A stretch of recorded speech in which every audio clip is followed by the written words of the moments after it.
Welcome to another discussion with TWI Talks ACD. Blue Juice is back on the menu, and Lynette are hosting a discussion on Chapter 8.80 of The Wandering Inn. Very, very big chapter, and lots of lore. So much lore. There's literally no way that this is going to all fit into one discussion or one recording session. So thank you guys for coming, and I'm just gonna literally just jump right into it and just throw out the first of many different little lore nuggets here. Um, which is it's just or maybe hidden, maybe eggs, lore eggs. I can't do an Easter pun. I'm not good. I'm not strong enough. But let's start with again where the chapter begins, which is in the Deadlands, with the again the skills coming back online as we learn more about the creation of Inworld, about the dead gods, about the grand plans of gnomes and men, but mostly mice. No, actually, no mice in this one. Uh, and the that's where the first question is. I'm gonna throw out to everybody is about, and that is about the system. Was the or how did people react to again that first big lore drop that we have here about the gnomes and the being part and the elves and everybody being part of creating the system and being told that it is unfinished. What do you guys think that means? Comrade Burr, if you want to chime in. I wanted to observe that I believe that it is true that, it's officially confirmed that nothing in the system can hurt the gods. The that person with the axe used their big skill, and it literally did nothing. And it's interesting that Dragonfire is outside of the system. They could use it in the Deadlands. That could hurt the dead gods, but nothing, no skills can hurt the dead gods. That might be what the Fairy King was talking about with, you can't use weapons on them because they get used by the system. That was just an observation I had. That's all. Do seem to kind of counteract that a little bit later in the chapter, but I'm going to throw it back to Mr. Wiggles because he is also asking to join in on this point. Not necessarily about what Comrade Burr was saying, just answering the question in general, but I think I think the reason it's considered unfinished right now is they were going to try and include all the immortal races as well into leveling, actually having levels. But because they were so adamantly against it and then they went to war over it, it was never, finished in general. And so I don't know if it will ever be finished at this point because, all the gods are pretty much dead and there's just a couple of them left. Thanks for keeping my rambling question to the actual question part of it, which is so much happening. That's just that is the actual question that I really had is what did you guys think is the unfinished part of the system, or what was the original intention? Do you want to chime in, Rosie? Whoop. Yeah, I would say, is my mic working, by the way? We can hear you. Okay, perfect. Yeah, I think for me, I really feel like the unfinished part is that we've seen that the system kind of evolves on its own, like the gnomes laughing that Aaron has a mortal moment, which is basically, it's game breaking. And I think that is part of the unfinished thing, is that the whole system wasn't tested. The gods weren't in control of it the whole time, when they were developing it. So that when they lost control, it's kind of gone off the rails. It's a self-developing AI, essentially, more advanced than anything else we could have. And so there's no limits necessarily to what it can create beyond maybe things that can't hurt the gods. So I think that's part of the unfinished bit, is the gods probably wanted to have more safeguards, more things that couldn't be created as abilities. And because of that they didn't get to make those things, we see a mortal moment. And I think that's a preview of us maybe seeing some more crazy skills that the Earthers are going to make happen because they have a vastly different perspective on the world. Now, just a reminder, if you want to chime in, the rules are the same as any of our discussions, even if this one is going to be a little bit probably more freeform, just because it's, like I said, we barely had time to prepare much of any talk, and it was literally just like lore dump after lore dump after lore dump, and like almost 140 printed pages of chapter this weekend. But just chime in with an to one of the moderators. In this case, it's going to be either me or Linnet. And we will make sure that you get a chance to read. And if you want to have us read the comment, just make sure that it is posted. So I'm going to read some of those right now. We had, in response to the comment about Dragonfire from Comrade Burr, we said that from Donkey 2012, the Dragonfire was the memory of Dragonfire, sort of like how weapons and armor stuck around as memories. Edge Dancer was chiming in with what the gnomes said, which I was going to bring up again, that says that it takes a tier 9 level stuff to make them flinch. So yeah, the gnomes did say that they could be wounded or even killed, but you had to have an artifact of great power or like the strongest magic possible to even really make an impact, because, well, they are gods at the end of the day. Or Kill One says tier 8 spells per the gnomes. And Asteria says the leveling system can create something out of nothing. What greater impacts, if any, will each of these have later down the line? So that's more of a nice jumping off point to another question. And I think I will just leave that there and let everybody kind of see what they think about that. So again, does a leveling system, because it can create something out of nothing, what does that mean for the people in the living world? What effects is that going to have later down the line? It's a pretty big question. I'll jump in if you don't mind. No, not at all. So yeah, I mean, when I was thinking about this, right, there's so many lore drops by the gnomes, so I thought this was a big one because we've already kind of seen this impact, right? With the scroll that the Fae and other worlds are all kind of bidding over, right? That bidding war, that scroll that can resurrect anybody, sort of comes from in-world, probably as a result of this leveling system. So seems to me that this is gonna, I mean, I don't know if we've seen anybody with the current skills that can take advantage of this possibility, but we've already seen a couple, at least one artifact that is going to bring the other worlds potentially into this fray against the gods. And I'm wondering if we're going to start to see some, as people start to level in response to this sort of calamity that's occurring, if we're going to start to see some of this come into play. And I'm curious as to what other people think might come about from that.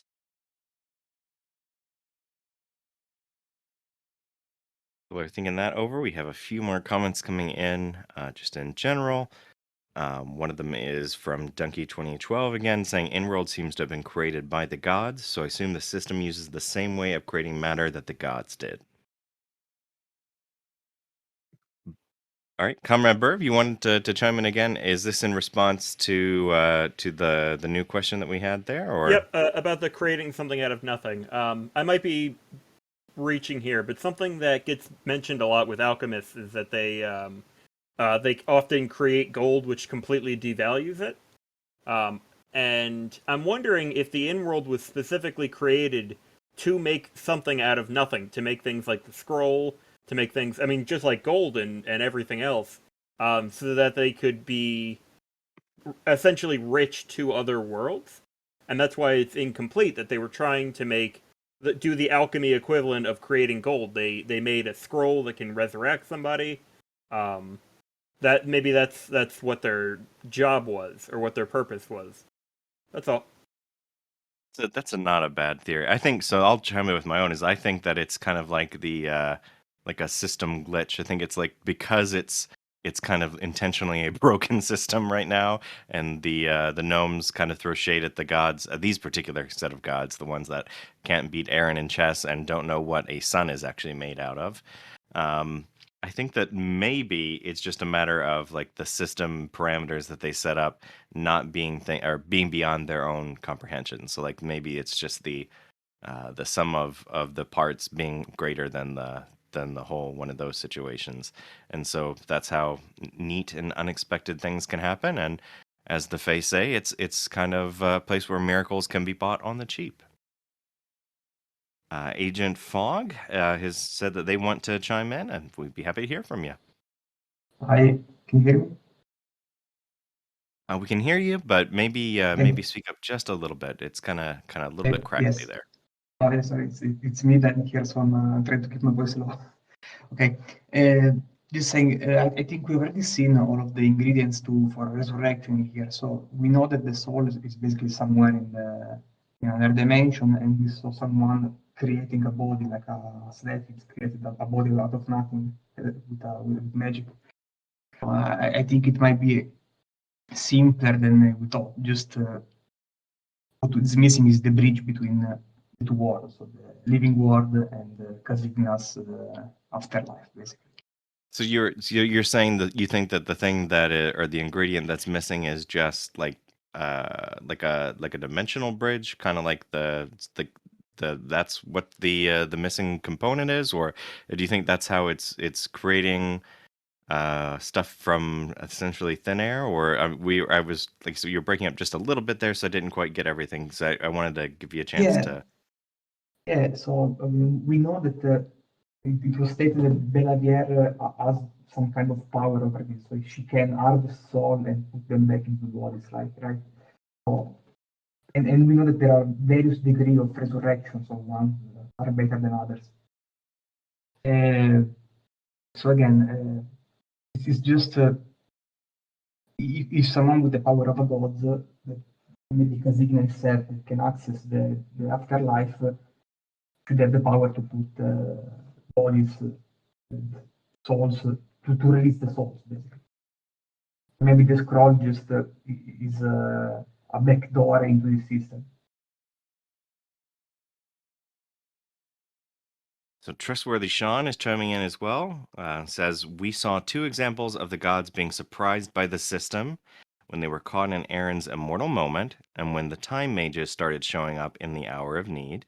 To me, this implies that the grand design has the potential to grow beyond the god's control, a tool given sentience, the god's own rogue AI, which I think is not a terrible suggestion considering we had Eldritch Programmer speak, which I thought was very nicely done by Pirate. As soon as we got to see that backdoor. Cosmic Chaos also had a comment saying the waning world is in some ways far and above the time of the gods, when mortals are able to exceed what powerful immortals were capable of in their times. That said, creating real bread from nothing doesn't seem nearly as cool or immediately as powerful as a tier 8 spell. Rosie, did you wanted to chime in as well?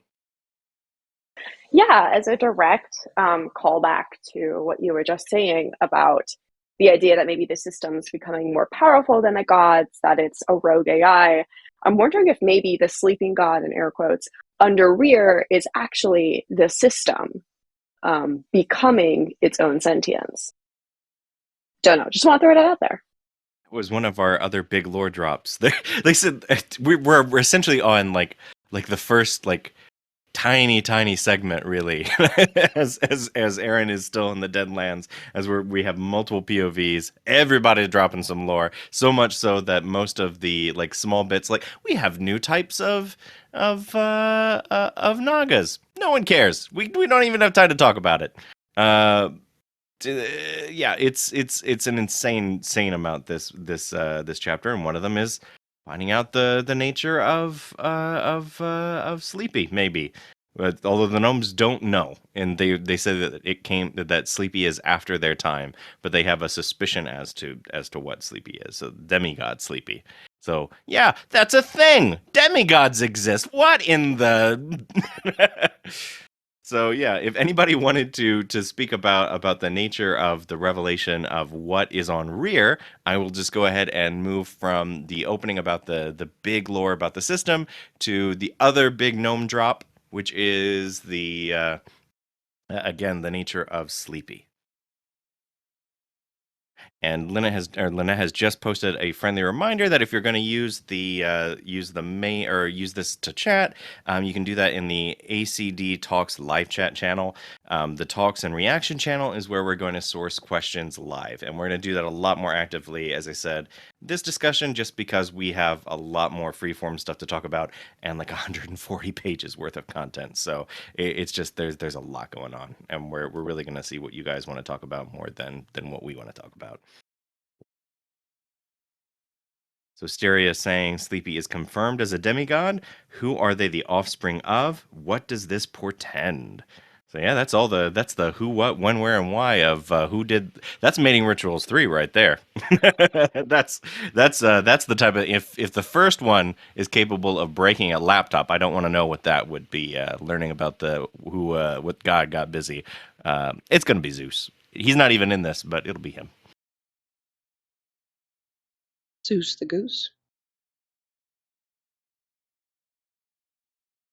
Lingering also has a comment on this note. He's saying, and what's kept it trapped under rear all this time? If the ants can't go near it without dying, why is it sleepy? See, again, it's all questions. It's only questions down here. I need less questions at this point and more answers. Anybody have a theory? Crack theories are welcome. Crack theory. This is Styria. The demigod has to be the descendant of one of the 5 that are still alive, alive-ish. One of the 5 gods that we know, right? It's not going to be a demigod of a different god, unless Pirate wants to introduce another plot point in terms of who they're the offspring of, since it deals with like magic and dreaming and whatnot. I wonder if it's the offspring of Emmerheim. Not a terrible theory. Spanner's saying 6 gods, but I'm gonna agree with what Asteria said, just because I cannot imagine Norikel getting it on with anybody, because it is lost, and I don't think anybody is quite that nasty. So Rosie also has well, actually, let me go with trustworthy Sean first, since you had asked to chime in first. We're happy to have hear from you. Hello, timely. So theories on what the demigod sleeping under rear is. I'm gonna say it's the progeny of Idoth, which is the corpse of the god of time. I think that was talked about at some point. There is a god of time and it's dead. And the only evidence I give to really support that is that it caught the gnomes off guard. Like, it waited for so long under rear that even the gnomes thought, it's fine, and didn't expect it. And if anything could like sort of give credence to that like domain, it would be, the god of time is, part of your domain. So that's just my crack theory. I don't think we have a lot of information right now. That's like one of the big questions that's still out there. So just to get more context from the chapter that I didn't mention, we did get a potential. It's amazing we know very little, but the gnomes were, because they're clever, they have theories. They have crack theories of their own, including they believed the gender of Sleepy. So they went ahead and ascribed it to maybe being a she if they had their own suspicions. And essentially we're just like depraved as all heck, thinking like if anybody was going to be depraved enough to be the demigod sleeping on rear, it's going to be a her, is what they were saying. So that's about all we had to go on at the moment. So Comrade Burv is again chiming in saying, if Sleepy came after the gnomes who were around for the death of the 6, how could it be the offspring of any of the 6? But again, that is addressed in the chapter where they're saying it would have been buried deep. They would have been something that they just didn't anticipate, but that there were people, or that there was someone apparently who would be maybe fallen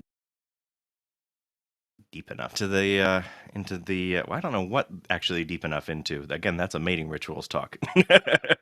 So Yash Ketchum, Sleepy might be possessing the blighted king eventually. That's actually really great and leads into the next question about rear. So again, just going to kind of get the rear lore into this section, since we've already talked about Sleepy. We have another pretty big lore drop on rear, which is oh, by the way, time travel exists. I mean, not throwing a giant wrench into the entire narrative, but time travel's real. Forgive me for yelling there. I mean, that's going to be really... I'm actually really kind of worried, because I'm so worried Pirate's going to write themselves into a corner with time travel. Because they wouldn't be the first person to do that. And I'm also just like, the person who came, I'm like, does that mean this has already happened for them? And like, we're just going to see the whole thing come again, where this tragedy is going to unfold, and we're just going to have to watch it knowing it's coming in the next volume? Or, oh no. I'm gonna let Rosie chime in just because they had asked to chime in before, and then we had another person who was in line to throw in their 2 cents here as well. All right. Well, I'm going to hop back for a second, and then I do also have something on this. But real quick, I just wanted to clarify. I actually do think as a demigod, it is still the system. We've seen a lot in mythology. There's the idea of gods or offspring being created not necessarily through conventional means, thanks Zeus, ranging from someone popping out of someone's head to mating with animals. So I think it's not an unfounded idea that potentially creating the system, trying to create a system that could create something from nothing, accidentally created something that is not quite a god and is therefore a demigod. Maybe it was that the system was designed with immortals or mortals or another species capable of change, which is why it's capable of change rather than a set domain like a normal god. But regardless, I think it's still possible that Sleepy in itself is the system made manifest, which is part of why it churns out new species, like the Antinium, that it's a creation thing that is the child of a god. But beyond skipping back to what we just talked about with the whole time travel thing, I don't think Pirate's going to write themselves into a corner. I think it's set up for them to do a very simple timeline split. We're not really going to mention it again. Aaron now has information, and we're just going to go from there. I don't think they're going to get deep into time travel. It doesn't seem like their speed. So my take is this is kind of going to be the last we're going to hear of it, and we're not going to get some epic time travel plot or anything. So Yash Ketchum is backing up what you said by saying Athena came from Zeus's mind. So again, well, kind of split straight from his cranium in a physical sense. Flagrine says just oh ho, and Lynette reminds everybody, hey, go to the ABC Talks live chat channel. Edge Dancer saying maybe the creation of new species tells us the domain of Sleepy. Maybe Sleepy is a designer / echidna sort of something. Echidnas are very sleepy. They do hibernate a lot. Venus dropping from Uranus testes in the ocean, that is a thing. And actually that is a thing that happened.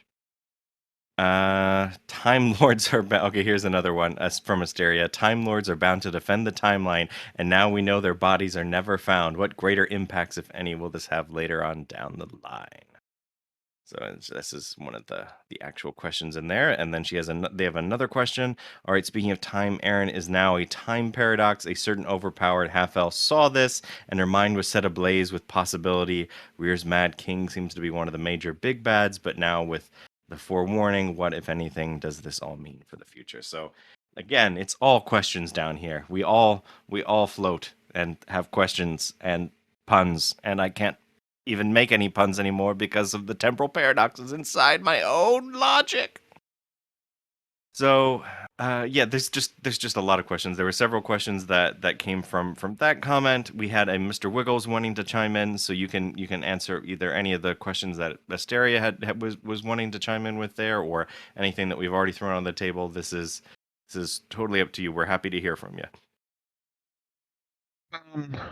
Originally, I was just gonna say I'm agreeing with Rosie here that the whole timeline paradox aspect is really just going to be, this is it. Like, this is the only time that'll come up, and it's really like the only time it can come up because of this unique circumstance here. So in the future, building off of that statement, in the future for what that means for Aaron and Narishal and what he told her, like, I don't think it's going to change much in like the near future. It's only going to change what we see when she actually meets Narishal. And that will be interesting to see, but I don't think it's a very big deal. Like, it's cool. It's a cool thing to have in there, but I don't think it's a huge deal overall because the circumstances for the whole time paradox to come about are so unique and so rare that it'll just never happen again. Let me get trustworthy Sean back in here, just because you had chimed in or wanted to chime in for a second time here, and we didn't get a chance to hear from you earlier. So I want to make sure that you can speak now. Thank you, sir. Time travel is real, and we know this because Narishal is from the future, and he gets pointed out by Zanir to like the warning of everyone that man is from the future. There's a time paradox happening. And when they discussed it, I think Narashal just gave Aaron and really everyone fighting the gods like the greatest gift that he could, and that he shuts down post-cognition. You can't read the future anymore. I think that's what Znir says, because there's a paradox in the way, and that adds a level of unpredictability and chance to Aaron that probably wasn't there before, because my impression was that the gods are always softly reading the future. Now they literally can't, and Aaron has a chance. And I think that's like the greatest thing that'll probably come out of this paradox. It's just a shield against that spamming of the future reading that the gods are probably doing. 3 questions that are essentially clarifying. Asteria did add some clarity and nuance to the scene as it actually happens in the chapter. Normally we'd give more of a summary, like I said, but it's just going to be a little bit more freeform this time because there's so much ground to cover, and we know again at the very outset that we are not going to be able to get through all of this because this is literally stuff we're probably going to be talking about for years. I don't think we've had a lore dense chapter like this possibly ever. And you can at me if you think that that's not the case, but I really don't think that we've had this much lore dropped ever. Maybe even more than we had in the Solstice chapter at the end of Volume 7. But again, these clarifying comments come from Yash Ketchum saying there was a lot of panic among the gnomes and gods when they realize he's from the future, so the gods themselves will make sure it doesn't happen again. Solascriber is saying with this reveal that Narashal knows Aaron as the goblin friend of Israel, which, yay, Aaron is a named something. I don't know if she's a named adventurer, named innkeeper, but she's got a name. And it isn't the crazy human of Israel. It's the goblin friend of Israel. And ask her to meet him. Does this imply that Aaron has revived in his timeline? I think almost certainly. Comrade Burv has also got a comment here saying, I'm just kind of weirded out that for the time mage, he came from a timeline where Aaron got revived, they met, and he got stabbed. So whatever he told Aaron would be what the Aaron he met heard at that point.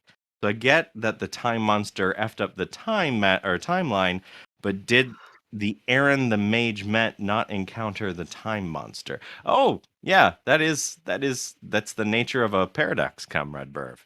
That is an ontological paradox. Does the paradox create itself, or does there have to be a causal loop? Does the very existence of interfering with the timeline create the paradox? Again, that's the question. That's why the gods are like, just kill this person. It's way too complicated. So Cosmic Chaos, to Enrolled at Large, being a friend to goblins is inherently crazy. Thank you for agreeing. So I guess, yeah, maybe that is like saying the crazy human of Israel. But maybe it's happier. Maybe it just means that seems like a rather nice title, because he reacts immediately, thinking essentially that Aaron is somebody who can make a difference. So that's quite nice to see. Agent Fogg chimed in as well. We have a being eating time, so I wouldn't overthink it. Which is the more you clock thoughts about time paradoxes, the more you are probably going to be either right or wrong, or completely uselessly right or wrong, because again, it's a paradox. It can screw things up in interesting ways. That's the whole narrative point of it.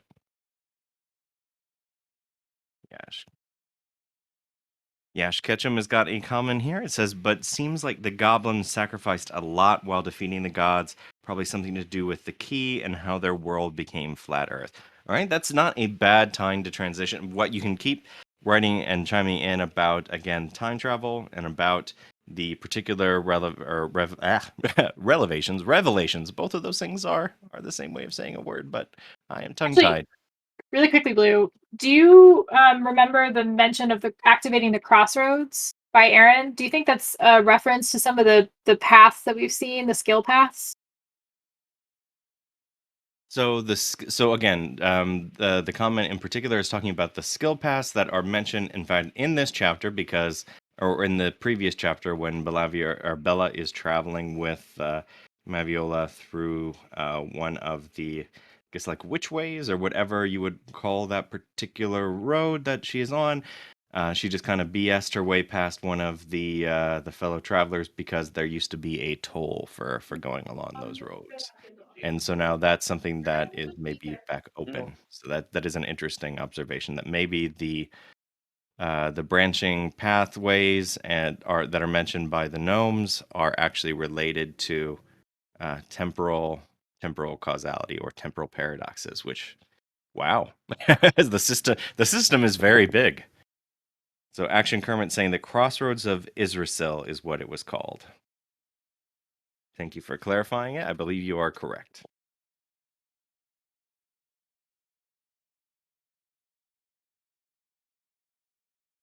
Gail is saying other dimensions, maybe in general, like Mihaela Godfrey's Courier's Road. Lingering is agreeing with Kel on that. So again, you can keep weighing in on that particular comment. If there's anything that you want addressed about the actual revelations, again, that Narishal has all the lore drops that he makes about his potential future, the one where Aaron is presumably alive, is known as the Goblin Friend of Israel. And apparently Tom tried to prevent the Blighted King from going on a war that involved massive armies of children, presumably our Earthers. Do you think it's a far-flung future? Do you think it is a near future? And how do you think the Blighted King betrayed him? So those are the general questions there. Love to see what you guys think. And also about the other question I had in general was, again, we were just talking about the temporal paradox and if it was related back to the ways that we're seeing. So like Mihaela Godfrey's or the Crossroads of Israel or other skill-based pathways. Comrade Burp thinks that it is actually from the far future because he didn't recognize Aaron at first. That is a good supporting point of evidence there in the text, because he was shocked to see her so young. So obviously she must have visibly aged. Agent Fogg thinks that it is going to be near 1 year tops. Also possible. I mean, we've seen what happened for Erin in a year. She developed a crossbow allergy. A lot can happen. You might get some gray hairs. Asteria had a general comment about half-elves. Is Brigana still dead? Is this just a turn of phrase meaning that the ghosts are dead and facing non-existence by way of being eaten or despair? Or is there more to that line? Could Svergana return to the land of the living? A good question. You can chime in on that as well if you have any theories about that. We've had, like I said, the gnome. This is essentially just going to be one gnome drop after another. No name drops, just gnome dropping here. Hell thinks that, again, Narishal came from a few years down the road, but he refers to it as an army of children. So does that imply still another ritual or more than one? I'm with Kel, and I think that it does imply more than one ritual. I think he just keeps spamming, and must have been a great cost to everybody. And that could also be the betrayal. So yeah, you are quite right.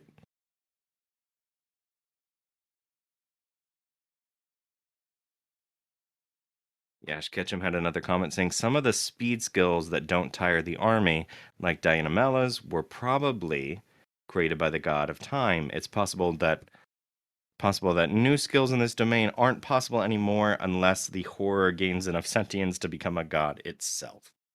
I think that that's a good comment. I will reply just while people are coming up with more theories and more things to chime in on here, since we have got a lot again to talk about. I would say maybe in terms of the god becoming, or the horror becoming sentient, we saw that it has a body, so it has a physical being and the Deadlands, just like the Time Mages do, like Aaron does, like a few other entities do. And it was interesting that the gnomes mention again about Sleepy. One of the reasons that he is dangerous, or she is dangerous, is that they have a physical body in the real world. So the gods are partly or mostly like intangible, and are like kind of have this ineffable thing about having their domain or what they pertain to. And that's part of why they're hard to kill, because you have to get rid of the idea, presumably, is what they're implying. But with the demigod, they don't have to they have a physical body as well. and that is the thing that you have to kill first. So it's hard to do both of those things.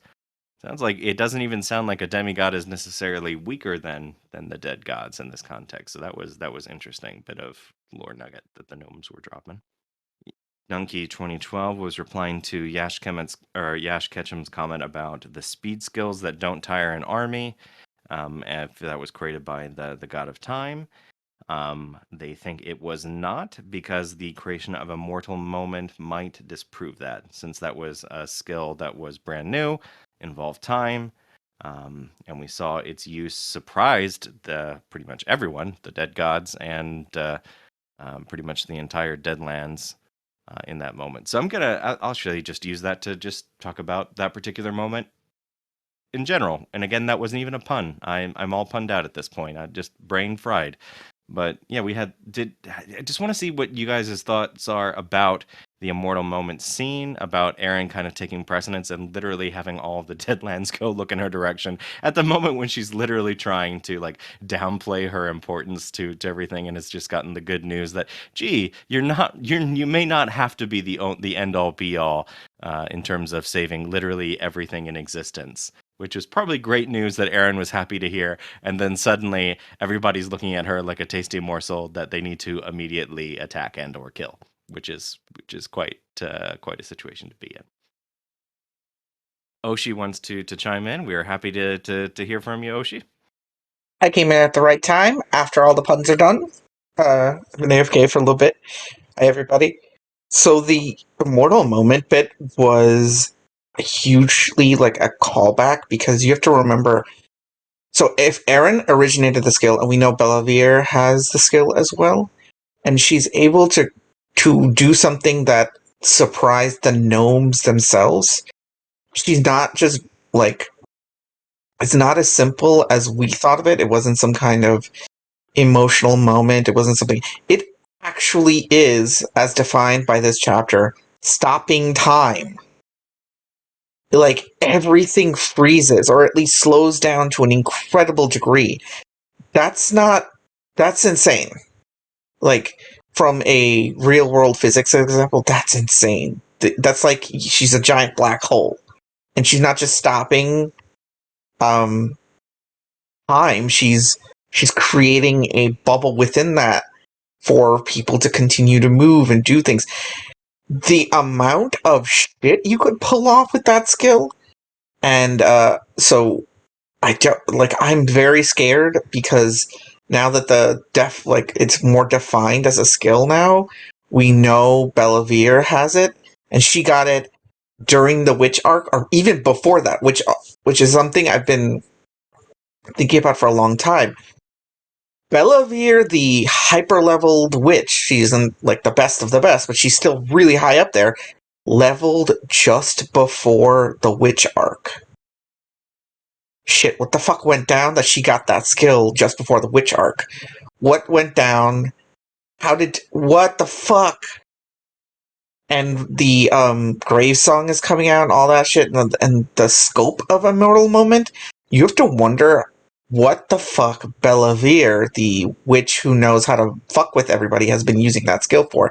How many deals she's managed to make.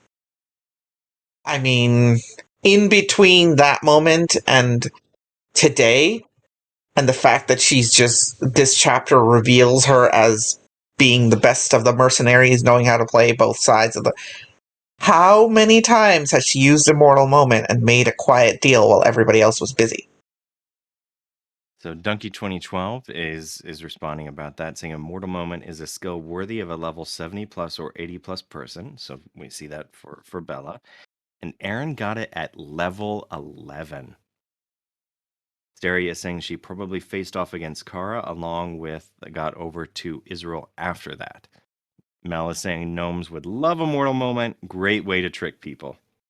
Part-Time Hermit saying she used it to let Mersha get more computer time.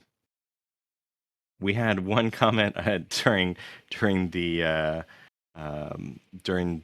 chapter release that I thought was really quite good, saying essentially, wait a minute, if Immortal Moment means that everything that's inside Immortal Moment can be recalled perfectly, does that mean that there are several characters within within the main cast that can now recite Shrek word for word? And I have to think that the answer is indeed yes, and that means that Bella possesses all of the knowledge of Shrek, as well as Mersha. I was like, that's a weird Litwiki theory, and I don't know why he thinks that. Comrade Burv is trying to push up his own comment, saying that Mortal Moment isn't that good. No, he's saying it's like Belgrade's skill can give you more time. Erin's is limited because she can't do most things within. The point of this skill isn't to give you time. It is to stop others and to allow you, for people who use skills that are indirect. For example, maybe they have just enough time to use path to victory, figure out exactly what to do, and then execute it perfectly, which will stop the person who's planned for months on how to do this. It removes surprise. It creates opportunities. It's a pivot skill. That's what you have to remember. It's literally the way that the devourer, or if we'll use that for shorthand for the seam walker that ate time, and the dead god's view, is like in the narration of the devourer, it's saying essentially that it was tasty because it was an unlimited font of time. So it's like, if you can't say that it's not, just because you can't affect things externally outside of the moment. You can't use skills that are real time and so would take time to activate. You can't just spam a bunch of skills within the time that you're experiencing. Doesn't mean that it isn't useful. It's like, if you have a second that can literally apparently last years, or it can feel like it's lasting like for years, that's incredible. Erin seems to have used it in interesting ways before as well, like during the Skinner fight. She used it after she'd gotten stabbed. She used it to overcome the fear effect. So like, you have psychological things that she was able to do. Bella used it for, like she was saying, and we saw with the Mersha deal, to her advantage, to try and get somebody to change their mind. So just because it's subtle doesn't mean that it isn't useful. So I'm gonna smack down Bird for that. I think that was a mean comment.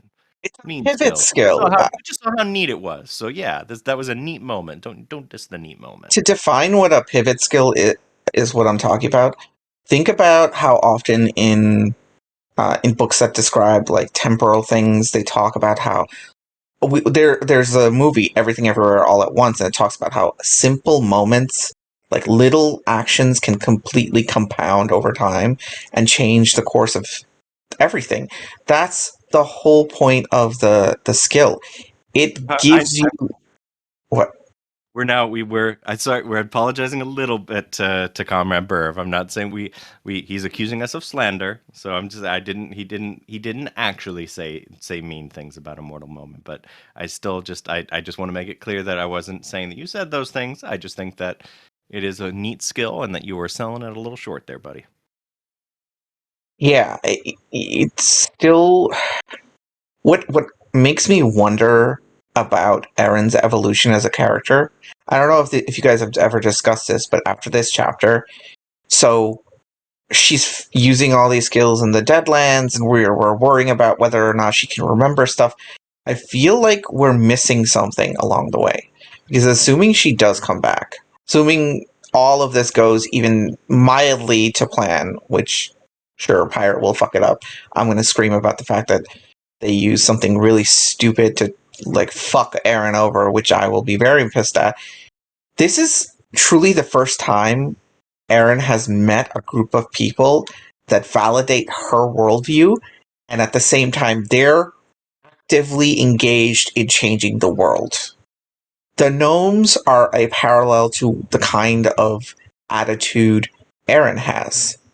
And Erin has never, like, tons of people have talked to her, and she's always gone, oh, I can't do it. Yes. She's just lived in that space of, I can't do it. And here are people who have the same attitude as you, and they're willing, and look at what they've done. Even in death, look at what they've done. They fucking sealed away a god. Erin has a example that she can live up to.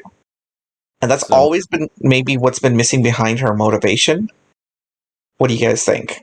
So I don't want to cut you off but you had something in there that helps to segue, hopefully, since we're about an hour in. And I'm glad that we're just now talking about a mortal moment, really, which that was probably my favorite moment of the chapter. So I'm glad. And again, I gotta keep saying moment, and now it feels like a pun. But thank you again for everybody for chiming in, for being here. But we were asking about, you were mentioning about sealing away a god. Seems a good thing to transition to, which is another thing that happens is we see the opening of one of the gnomish boxes. We find out what it does. We find out that it is actually a soul prison underneath everything, and not just a normal soul prison, but one with fey magic that is powerful enough to use perspective to trap a god, and it traps Emerhane. And so that happened, which, again, mind blown. But we had a question that came in while you were speaking, Oshi, which was, will the god of magic return, or have we seen the last of him? What does it mean for the earth mage that he claims? So what does it mean for Aaron? Is he free? And that came from Asteria. Mr. Wiggles already ready to chime in. Happy to hear it. So I've seen a lot of discussion about this in Patreon spoilers, wondering if Emerhane will return. And I really don't see it. Like, this is basically, I don't know how to say his name, Zinir? Something Zine? I don't know. The last gnome's big sacrifice.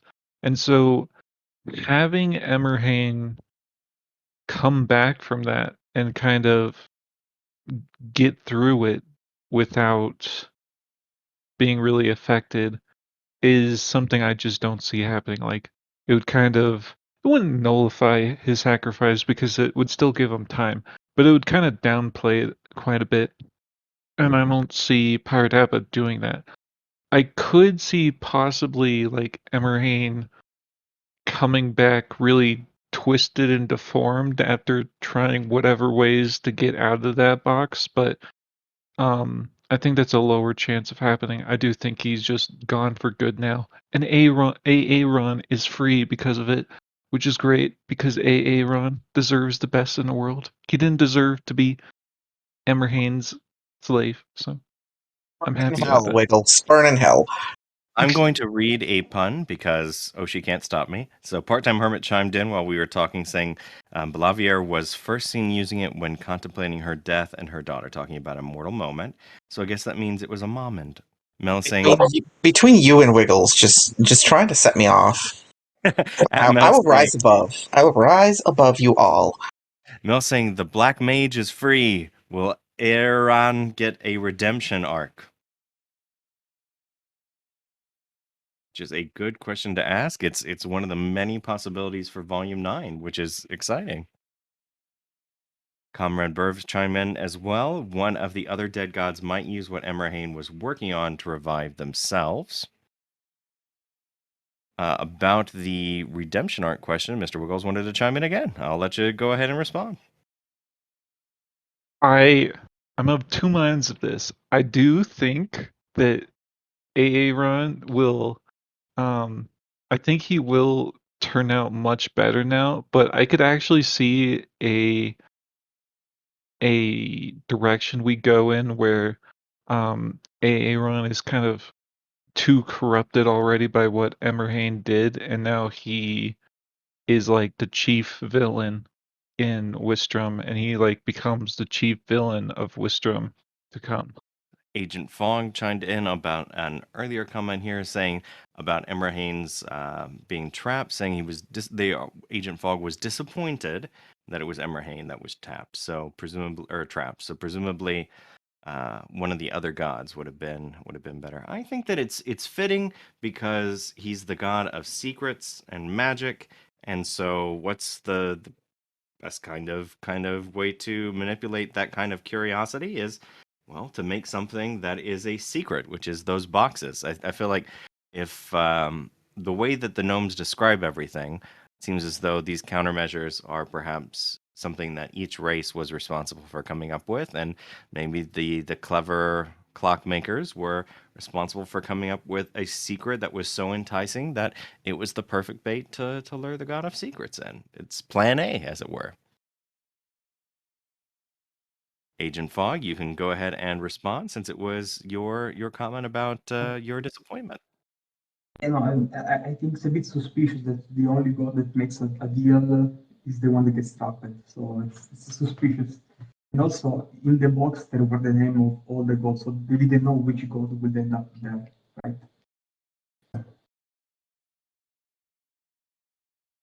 So you're saying you think it was a waste because we know who he has got a contract with, and we know what his plans might have been, and so now we don't know what's going to come of that narratively, or Yeah, I mean, I don't know if it's like Aaron would be like the hook that gets him, lets him out basically of the void. I don't know, but it's suspicious, just that. Okay, gotcha. So then we have a couple other people who are requesting. Mr. Wills, I will get back to you for the redemption arc question since you had spoken. I'm gonna have Yash Ketchum speak and then Linnet because Linnet has not had a chance to chime in yet. So go ahead, Yash, and then Linnet. Yeah. Hi, everybody. So, as to why my theory as to why Amarine was chosen, I think Pirate went along the method of elimination for this. Like, we know that Corwin is in Erin's body. We know that Tamaroth has some big arc coming up. Laedonius Devi had run away at that point. The only people who were there were Noracle, I don't know if that's how he's called, Cassinia, and this guy, Emerine. Cassinia, if she went, then the entirety of Afterlife would be gone. Noracle is important because there are the seam walkers and his defeat has to be big. So who else is there? And I think by method of elimination, I think Pirate chose Emerine in this situation because there was really no one else who could go, who could get trapped. But a god had to go because the gnomes were there. Makes sense. All right, and then let's make sure, or I want to make sure that Lynette was able to respond or to Yep. get. Thank you for chiming in. This is your first time today. Yay! Yeah. You can ask me to read stuff if you want to. Oh, absolutely. I've had going along with what Yash responded as well. I think the gnomes looked around and saw the threat level of just about everybody else. And the one you try to tempt away and trap into the box first, if you can't get Casigna's attention, is going to be the one who's just given himself admin rights over the Deadlands and everybody's skills ability. So I think they targeted him on purpose to try to get him out of it before he turned all of the skills and magic back off again. Oh, that's a great point. So essentially, because he's the one who put the back door in there, he's the one who reactivated everything with his admin authority. If he's gone, but the skills are still there, which presumably they are, since we do see the scene progress after he's sucked into the box or the last box, then yeah, dang, that is a very good chess move. Go gnomes! Yeah, that is a great comment. And like Lynette said, if you everybody, most people had been pinging me. You can ping any of the moderators that are here, but particularly me or Lynette. And if you ping Lynette, we'll have Lynette read the comment for you there, or I will just point to it and let them bring that back there, and that will save my my poor vocal cords some vocal fry here. It will be much appreciated. So Comrade Berg had a comment there. I need it to be remembered that the box wasn't made specifically for him. He was just the one that chased them to it. When he went in the box, it read out names until it got to his. That is true. There were messages in there, but I really, really, really like Lynette's point there that it seemed like they were baiting him actively within the Deadlands. They were pulling him in, and that seems to be a pretty good comment that they had there. Just because the box wasn't made specifically for him doesn't mean the gnomes don't know how to take advantage of a situation. The very fact that it wasn't is a clue to why they made it that way. Whenever they got a shot at a god, they were going to get him. right? So they took a shot at a god and they got him.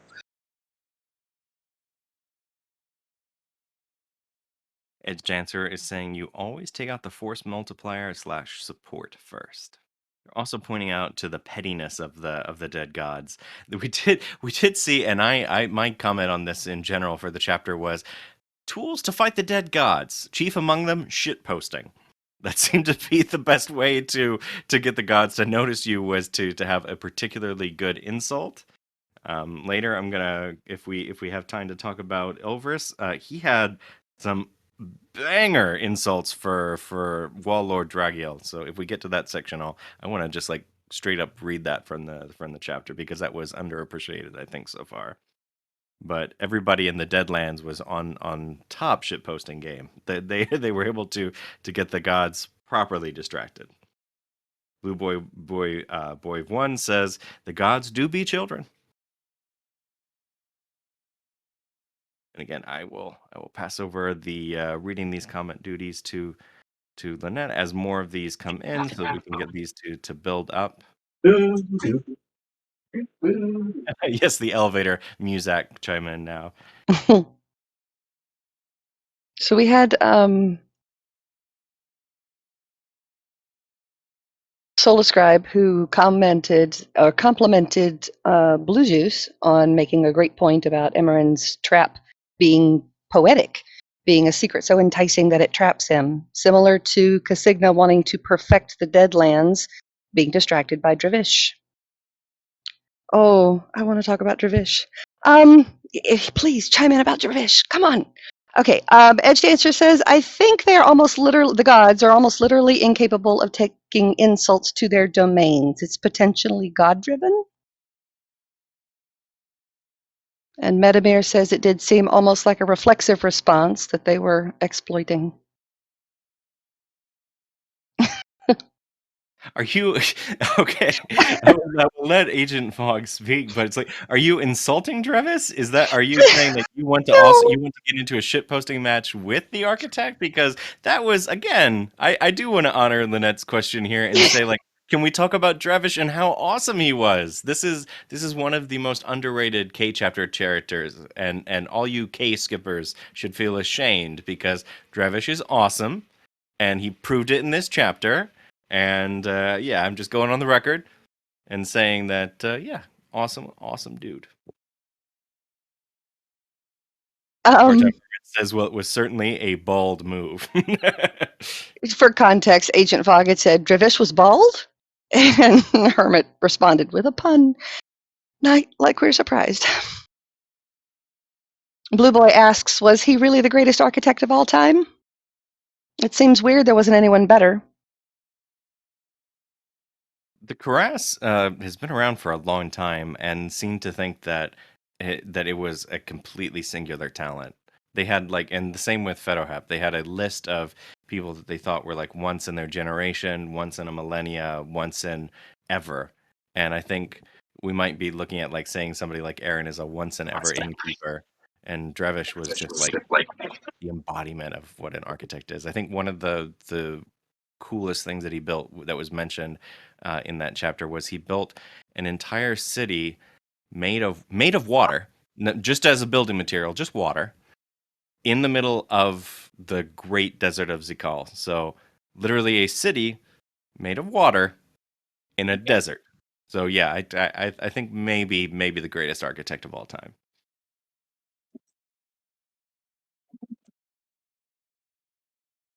Edge Dancer says the Cuirass rated him top 5, and he may have well been one of the best left in the Deadlands. Agent Fogg says Dravish isn't the best architect, he's just the best. Tomeo says there was a builder of fables who was insulted because Dravish is more famous than him. Are there any other particularly poignant sacrifices for you guys during the chapter? I know that obviously we're talking about Dravish now, and I think that was a really great one. Obviously, we have the gnomes that we've kind of alluded to. We've got this mad dash as everybody is going across literally the water, which now they can't just fly over unless they're a dragon, because dragons are useful like that. and so we've had a lot of people who get in the way of the dead gods, get absorbed during this this flight. And did anybody other than Dravish stand out to you? We had a comment from Quilly, who missed the chat tonight. He says, I'm not going to be there, but I do want to mention that I think Dravish will get rezzed by Casigna for her services, and we know that she can do it. Which, What? Do we? that's what Quill says. We do. It's a Quillyism. It's written down. I'm just reading it. I don't remember hearing that Casigna could res people. There was Technically, she can if she comes back as a god, but what the fuck? there was a thing when they were talking about the personalities of the gods, and in one of another big lore drop chapter when we were discussing the dead gods, and they were saying like you would want Casigna's favor, you would want her love because one of the things that she could do, or because of what she could do, and it's implied that they didn't say it in the chapter because literally the wording is something like, just think about it for a moment what the god of death could do for you, and you won't have to think any further. And so I think the implication was you can swing open the dead lands and kick you out. So yeah, Polaric actually just went ahead and pulled up the quote. So if you want to do the honors, Lynette, I think it's great to give context. We can read the whole thing there. Yep. Polaric. This is a quote from 8.61. Next, I suppose among the most powerful came the one who presided over death. Oh yes, there was an afterwards. There still is. It used to belong to her, the 3-in-1, goddess of death, goddess of the afterlife, Casigna, most feared, most beloved. Why beloved? Someone chuckled. Eldavin's head turned sightlessly. He looked up, seeking a mismatched gaze. Such sad laughter. You will understand someday. Imagine what that could mean. No? Feared and beloved for what she could grant. Next? Perhaps now is the time to scare you. Don't hide. You don't even know what you're supposed to be scared of, silly little Terry. So yeah, it was the mommy dragon talking to little baby Terry. And we don't So, have confirmation that his mother called him Terry, just like we do. Okay. Or Pirate is just trying to fuck with us. Whichever. Or that. Fine. Okay. This is Do narration. you want another signum? Do you want one? This is we're not even gonna talk about Signum out of No.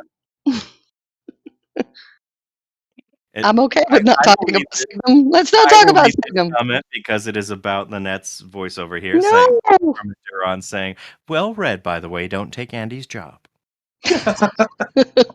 Okay, I'm gonna ignore Lynette and beg you, Blues. Let's talk about the Signum. Let's talk about the Frarelings and the Signums.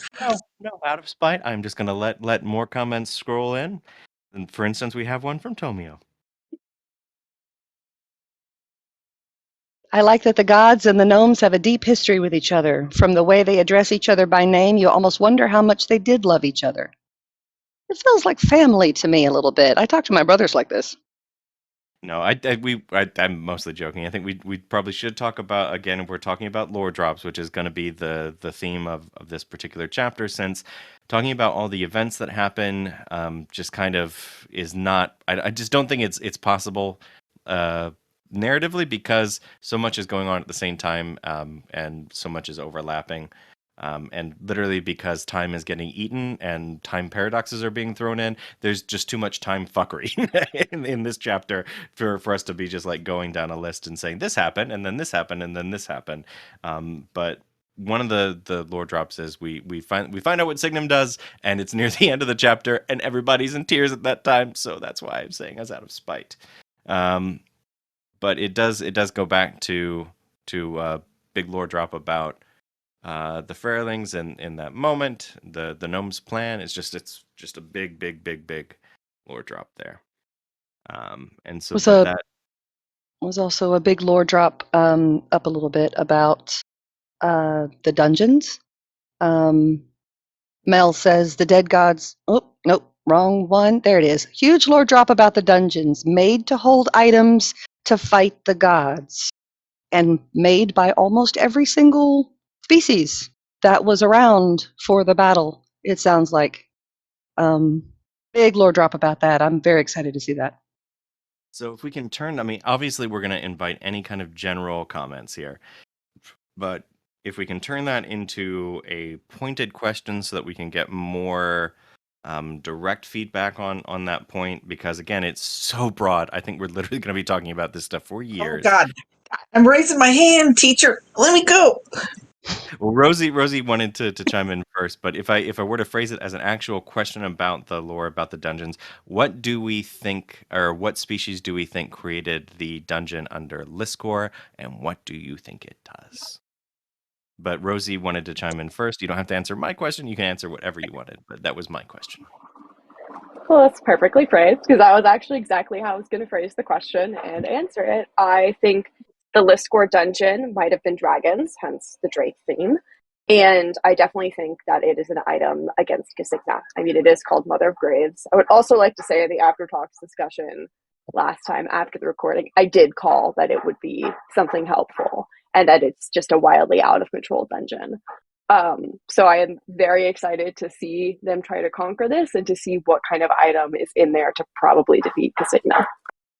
We'll let Oshi go next, and then Mr. Wiggles, because Oshi was literally saying that they had their hand up while we were talking. So that superseded the ping. I'm very much the kid in the front that everybody wants to smack in the head. But look, the dungeons, just okay. So that entire section where it was revealed what effect the timey-wimey fuck god was having on the real world with the dyed lands, and then revealing the fact that the labyrinth and all the dungeons like there's a bunch of things that combine together to give you a good picture of what's happening. So all of those dungeons are supposed to be leftovers from people who have been there before, and the gnomes are saying all of these dungeons, these things that have been put out, are specifically meant to leave weapons to deal with the gods if they ever come back, which means, and we know that means something on the caliber of Excalibur, or some kind of powerful, like the bow the Avel people have, something that affects the gods. That's like Titanic level of power.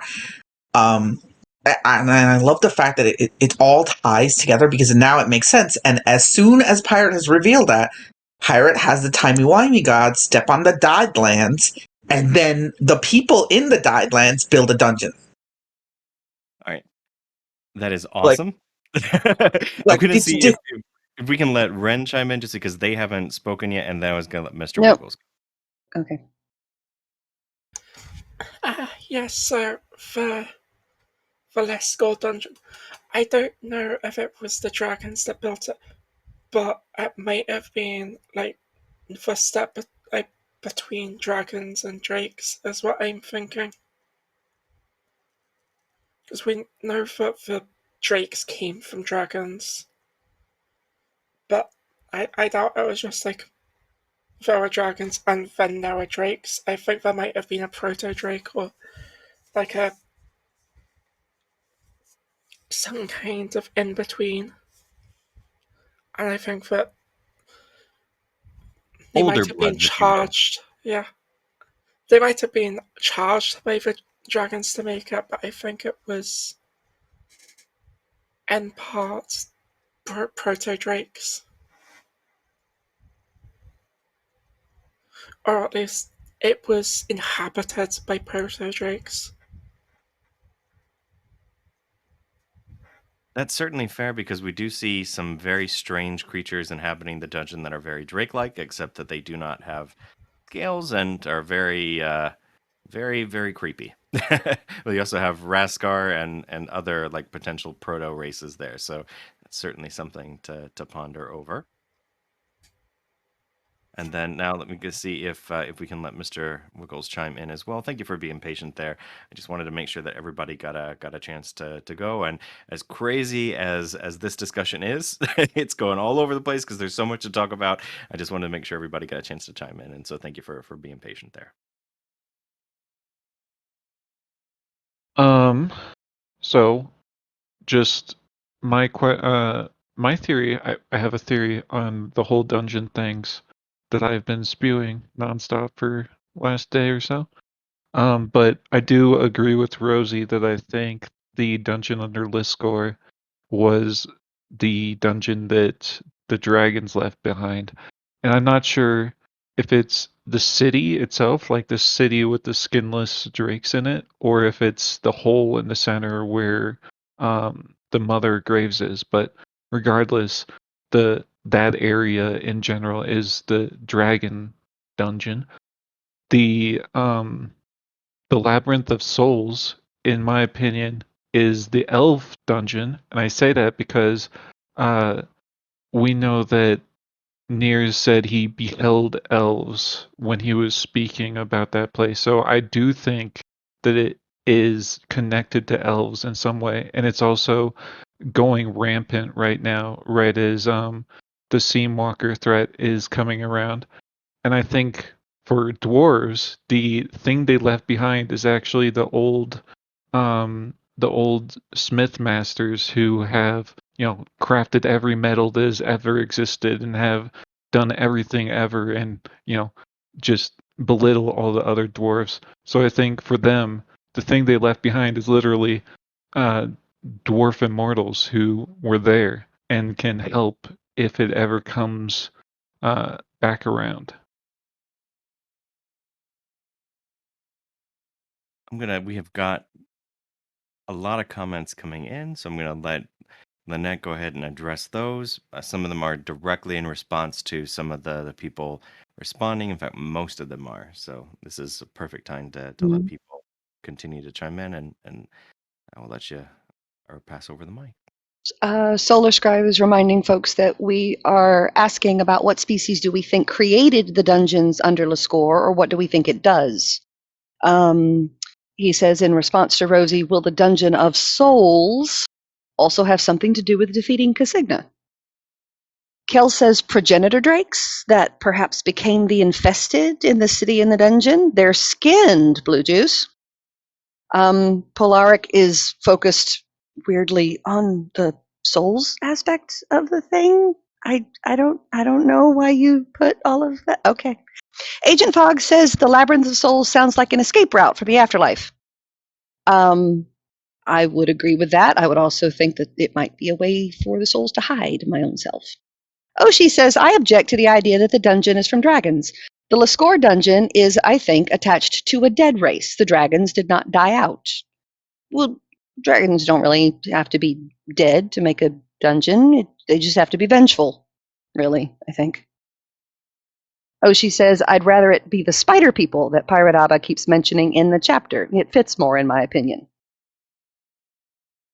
Yash Ketchum says, I think it was made by the people who died out during the God Wars, someone who made the dungeons for the goblins so they can survive. Tomeo chimes in with, I think Lascore's dungeon is an elf relics vault, because Skinner spared Saria, who was a half-elf. I'm going to slightly disagree with that. He tried to eat her, and then he spat her back out. He tried some of her skin and didn't like how she tasted. Polaric is expounding a little bit on my confusion from earlier. The quote, this is adding on to Wiggle's comment, I am one of the world's best smiths. There are older and better, but I have given nearly a century to my craft. Once they called me a master, and I forged the like of this each day. My team and I represented dwarven craft. Even now, few of my kind could surpass me. All but him and the old grandfathers. Oh, that's what you meant. I can still forge even the rarest metals, even now. Okay, so yeah, there's somebody in the dwarves hierarchy that I guess we haven't met yet. Comrade Burv says, we hear that the spider people are gone, and what's infesting Lascore, their dungeon? Spiders. I don't like that idea. Does it have to be spiders? Okay, I'm going to recover from that and let Rosie talk. Oh, I can take over that if bless your heart if you are suffering from spider trauma. Another question, a question I have in addition to wondering about the Lascore, because I think people might be right that the dragon thing's a bit too obvious, is were the harpies killed by drakes? Because that'd be interesting then if that dungeon, considering its proximity to the high passes, was harpy made. And another thought I just had was that I think it's definitely possible that there's 2 dungeons devoted to Casigna, and that possibly whatever they get from other graves will fail, or that they'll need both With a items. lot of quotes who are coming in to support things here. I think one of the interesting things you were talking about, what ate the harp or what killed the harpies. We've explicitly have mentioned in the chapter from the gnomes again, coming back to rear. I said I was going to do a whole rear section. I got derailed again because again, that was a thing that they seem to have been party to on Balaros at least. And considering what's going on with the rest of this chapter, maybe that's seeming a lot more probable. And they seem like the nice folks. I guess maybe we just don't trust the nice people in the narrative so far. The nicer they seem, the more nasty. And we have got, so again, I mentioned that we had quotes from Polaric. I'm going to let Lynette recover from the spider trauma. So we'll read this one. This says, "No dwarf I have met has ever spoken of it. Many do not know. 2 I met in war who knew something. Even with spell and torture, they refused to speak. In the silence, the Karass nodded. I know something." What? The Karass turned her head slowly and shook her head, never taking her eyes off Ghazi. "It is not worth the price your king paid to tell you, nor any price I would give that even Fedohep could match. But it explains your armor. It was made by a true master." I will follow up with that and say the horn that that the Adonius Devi had. It was mentioned that it was crafted by the best smiths ever in his kin, and I wonder if that is a callback there to something that is alluded to, because he was running and escaping another reality, and if the people in In-World can be from any reality, there's nothing to say that maybe some of that last dead race that he was a part of, or was the Pantheon for, couldn't have snuck in here. So that might be another immortal that we haven't seen yet. So that's my cracked theory, and that it has absolutely no textual evidence to support it. Okay, that brings. Okay, so the last gnome, because I'm not going to attempt to pronounce his name. I love him to pieces, and I don't want to disrespect him. He mentioned that he spent his last few centuries with the little folk that appeared. And I'm starting to now wonder if all of those different realities and the fact that the summoning ritual for the Earthers in the first place meant that we haven't always, that In-World hasn't always been designed to do this, to collect and sort of create its own little biome of peoples from other realities, and to see if we can't, either all live together or create our own followers or something like that. Because if the Frere folk arrived or appeared just like the Earthers appeared, then I don't know, maybe that scroll that the Blighted King used wasn't the only one they've ever had. That's a good point. I mentioned it when we had the last discussion that you and I hosted, which was, again, I thought was going to be the densest drop of Faerling lore that we were going to get, and I was completely wrong. Within 2 weeks, I was wrong. But they had mentioned that, again, there's no reason to think that the Faerlings couldn't have been an alien race or another race that was something there from the way they described it. So the horn that Aaron blew was created probably in another reality, because the images on the horn are people following the god of the dance, and he's explicitly stated, yeah. So maybe the horn came after he was fleeing, or was already created by the time he was fleeing, because it was in his possession. Okay, anyway, Asteria says, speaking of grand plans and warnings, the gnomes have charged Aaron with the same quest that the Fae bestowed upon Ryoka, which is to rally the races and find the warnings/weapons to combat the gods at the end of Volume 7. Would we be where we're at, running around collecting paramours and more time collecting allies and warning the world of the coming threat?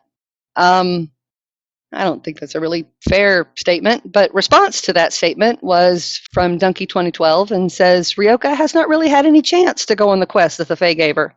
First, she was stuck in the debt repaying circle with Tyrion. Then she was too sick to move, and then she was a prisoner, and now she has some arguably more pressing matters. I will read Lynette's comment about the spider people, which is, it is a people I will politely never visit. I will stay way over here on the continent you are not. And we did have somebody asking to actually chime in. I know we've covered a lot of ground, and we're letting people filter through as they were getting more comments in. So I'm actually not even sure where we're addressing this point, but I'm happy to have Comrade Burv chime in. We haven't gotten answers on, what's up with Goblin Kings, why they're doing what they're doing, but I appreciated the little bits of Goblin lore that we get, because it's kind of been like a hanging question. Like, when a Goblin King is made and they want to kill everyone, are they making a rational choice? Like, do they get access to memories that show that that the best option is to kill literally everyone? And in this chapter, the gnomes are like, yes, please make another Goblin King. Like, they find out about the rage, and they still want another Goblin King. And they tell Aaron to make that happen. And I find that very interesting. And I don't know why the goblins decide to kill everybody. And I'm looking forward to getting that answer in Volume 11. That's all. I did miss reading your comment earlier, which was essentially talk about the goblins with a W, goblins, and that is fair point. We have not talked about the goblin lore. There was a lot of it in this one, so I get what we do have a lot of people who have current comments there. So I'll just kind of phrase a quick goblin lore question here. And sum up what we kind of learned or what those lore drops were. I feel like we got two categories of them. We had future lore drops from Narashal. So the idea, like, again, that we have a named title for Aaron, which is Goblin Friend of Israel, which implies that, and he thinks that precisely because she's known as that she's impactful and can actually make a big difference, and can stand up to the frickin' Blighted King. So that implies that goblins might have a pretty big role to play in the future. So I think that's a neat little lore drop in and of itself. Maybe skipped over a little bit. But then we have the gnomes talking very sadly about the goblins, about the nature of the Goblin King, and saying that there's only one Goblin King, that it is singular, and that if at that time they're charging Aaron with saying, if you have any allies or anyone that you should send against the gods, it should be the ones that were wronged the most, and that should be the Goblin King. So that made them both sad and conflicted, because they thought that the goblins they considered them a young race. They called them the children again, like the Fae had, and said if they certainly have the right to sit this one out. But then when essentially they hear how poorly the goblins have been treated, unfortunately, they think that the gods might have done one last thing out of spite and brought them to the current circumstances. And we learned that the Goblin King's purpose, it seems like, or at least the gnomes seem to imply, so please forgive me if this is not the case, but it seems to be the implication is what they're saying, that the anger that the Goblin King possesses is towards the gods, and that's why it's such a strong force. And they say Aaron should actually seek the Goblin King out. So that was the big lore drop. If you don't think that I've summed that up correctly, please feel free to chime in. That's perfectly understandable. Like I said, that's just my take on it. So if you guys have differing takes, that is perfectly understandable, and we would love to hear them. But that seemed to be what we got in terms of goblin knowledge this one, and that's not a small amount. I feel like that would be the penultimate revelation of almost any other chapter, but in this one we're doing everything from in-world geography to find out that it wasn't a chessboard or any interesting kind of shape. It was in fact a round dirt ball, and some bad things happened to it. And we have some comments to that effect coming, so that's not a spoiler. That's just one of the things. Like any other chapter, learning about the potential origins of the Goblin King would be pretty damn important, and it almost got overshadowed by everything else. So I'm just again saying all this so that we can get more comments in about Goblin lore and see what you guys think. Asteria wants to chime in, so. Oh, come back to me. I want to talk about another race that was mentioned after we're done with goblins. I thought you were wrapping up. So yeah, that was just my general comment because I'm hoping that people will have more stuff to talk about goblins since Okay, then yeah, Comrade skip Herb opened the door, and I'm skip just over waiting to me.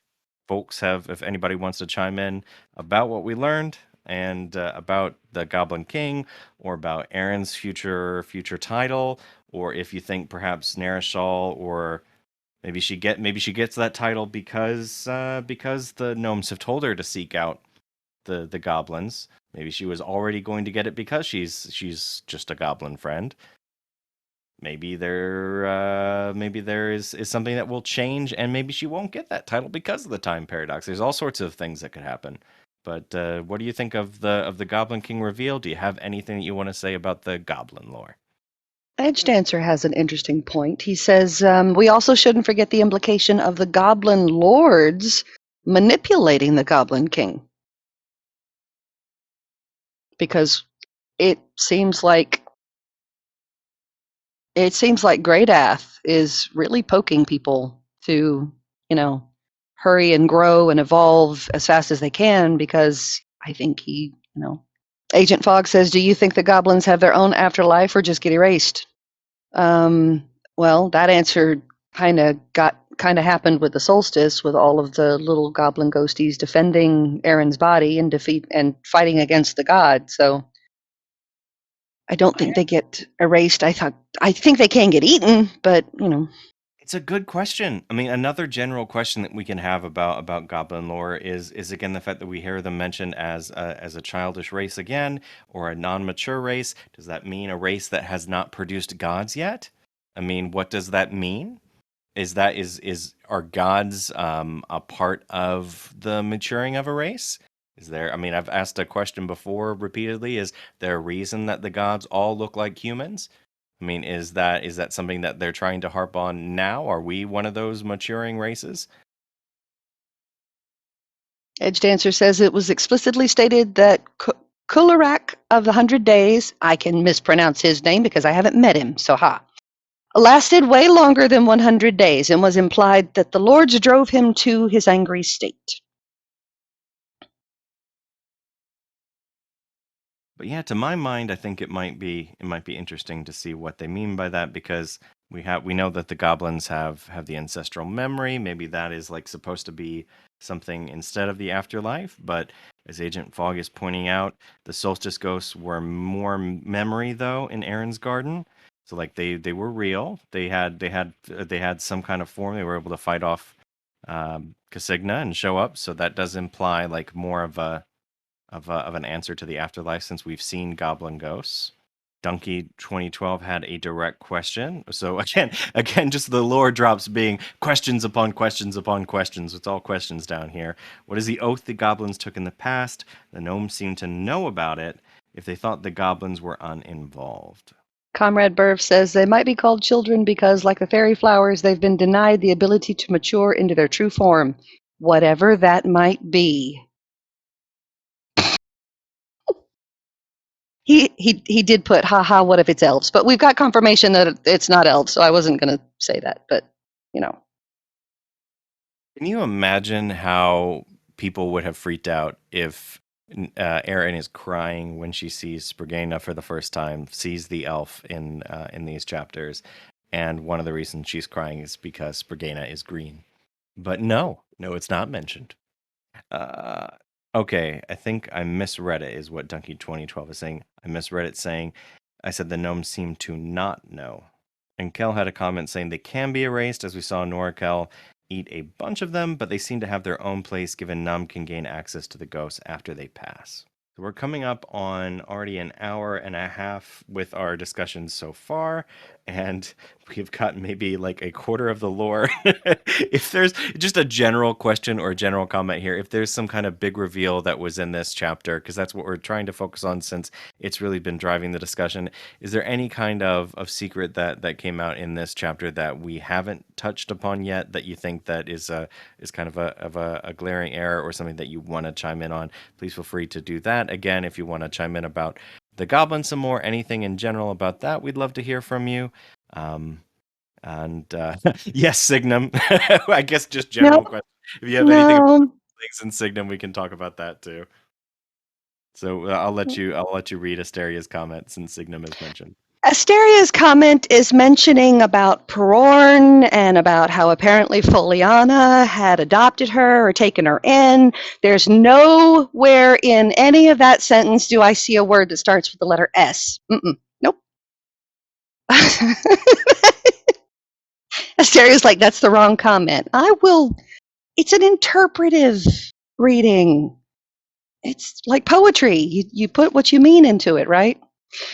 Okay, fine. Abuse of She power! says, Abuse of power! shut up. She says, Signum, the big reveal has happened. It wasn't that big a secret after all. And y'all don't know this, but in the document, the word big is in bold. Was it worth the long wait? Will it play a huge role in future battles? I see what you're fucking doing. This isn't funny. Okay, a larger role in other ways. God damn it. Is there yet hope for the one true ship? I can't believe I said that out loud.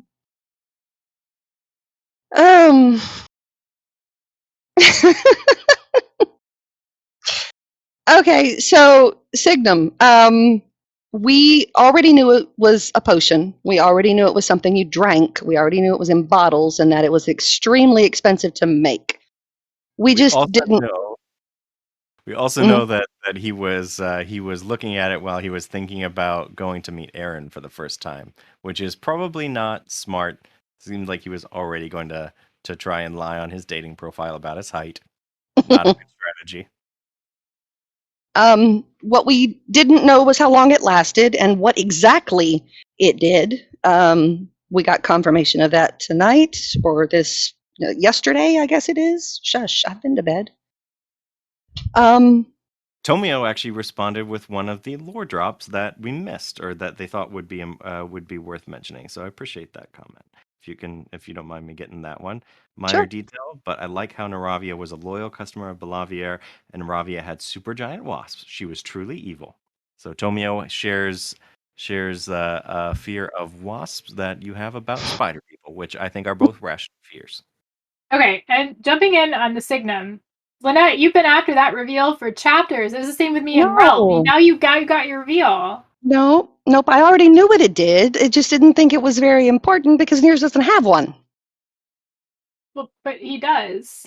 Well, he does now that he's back in Baleros, sure. He drank it. In Baleros, yes. Well, he can get more. He's got a stash. In Baleros, I didn't think it was going to be relevant for like another half a volume because I thought it would take that long for him to actually take a port city, get on a boat, and somehow make it back across the ocean back home again. Yeah, and we know who all screwed up that plan. I actually think this was a great plan. I think that I'm really glad she did it.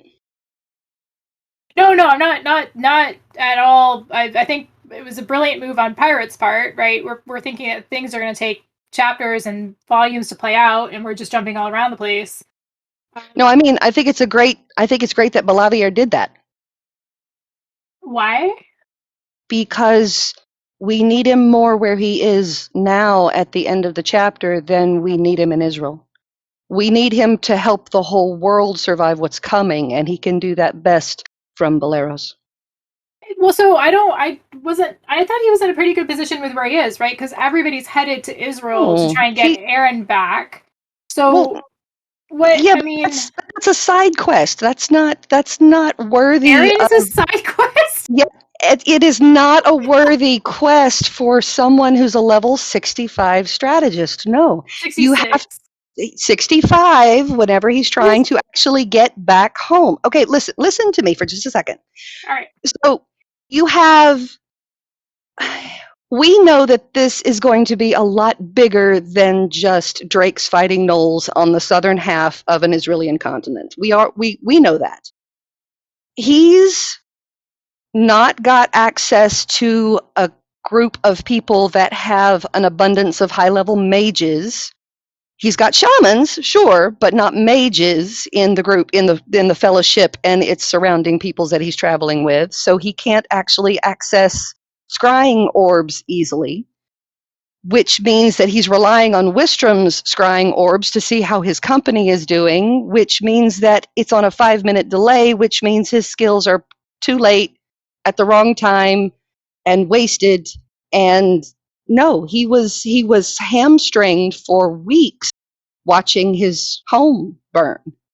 So we've got now the introduction to the Labyrinth of Souls stirring, and he would probably be best to look into that. He can save his company and a fourth of the Balarosian continent because he's now back home again. I am tickled that he is back where he will do the entire world the most good. Am I sad that he still hasn't gotten to meet Aaron? Yeah, but this is bigger than that. Okay, Does that make sense?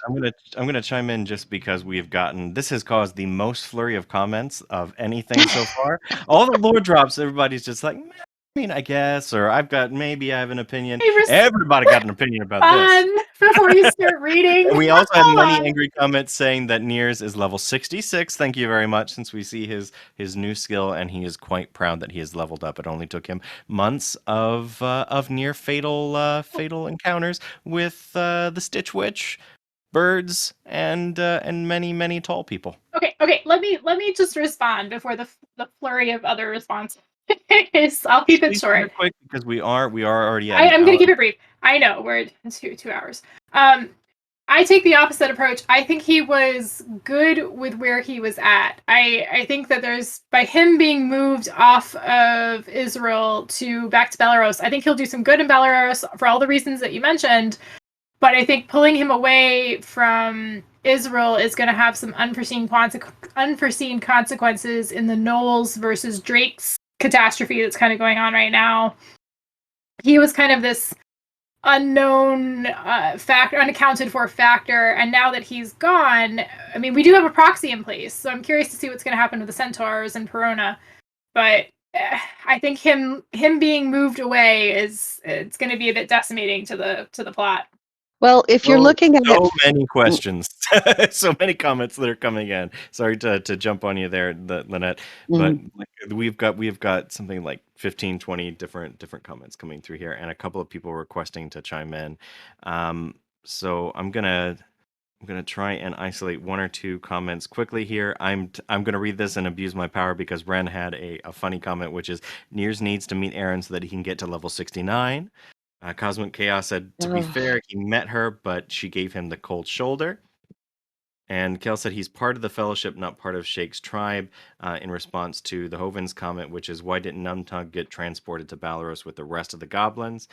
So that was the answer, is that he's a part of Niers' particular group rather than a part of Shake's tribe, which is the unit that got castled to across the continents.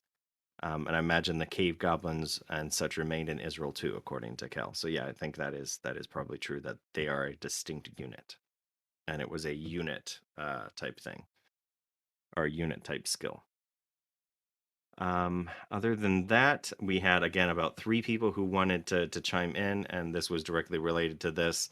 So I want to make this the last question before I have a particular question that is coming from Oshi. We didn't have much of a doc this time because, like I said, it was just kind of controlled chaos, and we knew that was going to be the case. But we did have one that we think is important to not just this chapter, but kind of going forward, and something that was an experiment that's at the end of this chapter from Pirate. And so that'll be the last question. So I'm going to keep this to comments about this Niers, about the Signum reveal, and about the way that he was pulled across continents, because that was causing so much discussion here. So we'll leave that here, and I want to send it over to Mr. Wiggles. Or sorry, to Oshi, to comment first. Blue.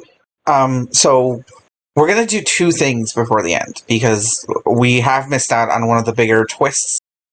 When I know you guys have been discussing lore, but this is this leads into a lot of the plot discussions that were happening in the Patreon Discord, and it's one of the bigger ones. So if you're okay with that, we'll do one more non-lore centric, more plot centric question, and then I'll get to the one that I think everybody should answer, because that might actually help Pirate in the future. So yeah. So the lore question. So the question that came up, that's plot-centric, that applies to everybody, what was your reaction, general reaction to Chaldeon? Chaldeon this chapter reveals his play.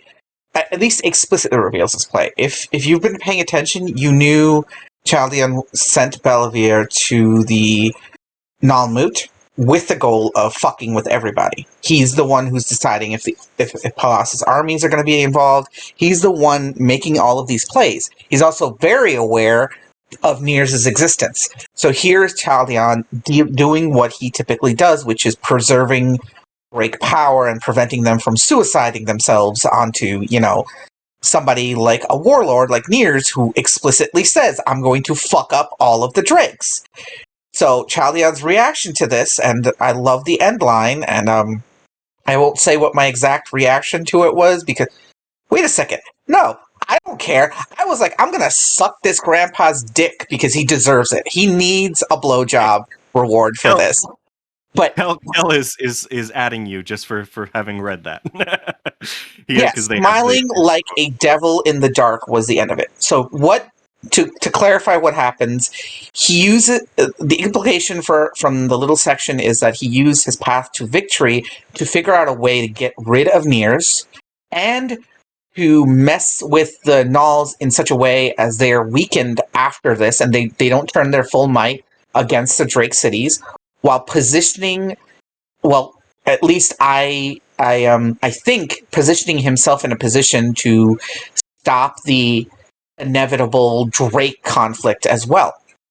He's not so much interested in preserving anyone's power or the balance so much as he is in preventing the Drakes from making sure that the Drakes can dictate the policy that's moving forward.